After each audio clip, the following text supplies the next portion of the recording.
राधे राधे दोस्तों, हमारे चैनल में आपका स्वागत है। ये गीत कैसा लगेगा आप लोग कमेंट में ज़रूर बताइएगा।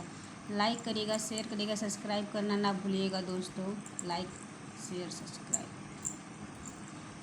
बरहबरीसवा के दुल्हा कवन दुल्हा जाके ले राम रसोई रे ललनवा।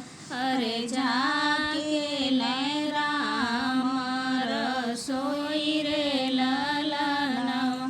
के तो के बोलल थाना के गोरी ओले। अरे के तो के घर से निकाल रे ललनवा। अरे के तो के घर से निकाल रे ललनवा। अरे काहे तोरे नयनवा ढूंढे लोर रे ललनवा। अमरौरी बोलली प्रभु जी बहिना गौरी आवले। अमरौरी बोलली प्रभु जी बहिना गौरी आवले। अरे छोटका भैया घर से निकाल रे ललनवा। अरे छोटका भैया घर से निकाल रे ललनवा। अरे यही से नयनवा ढूंढे लोर रे ललनवा। होखे द बिहान न बह फाटे दाए धाना। होखे द बिहान बह फाटे दाए धाना। अरे यामा के नैहरवा पहुँचाइब रे ललनवा। अरे यामा के नैहरवा पहुँचाइब रे ललनवा। होखे द बिहान बह फाटे दाए धाना। अरे बहिना ससुरवा पहुँचाइब रे ललनवा।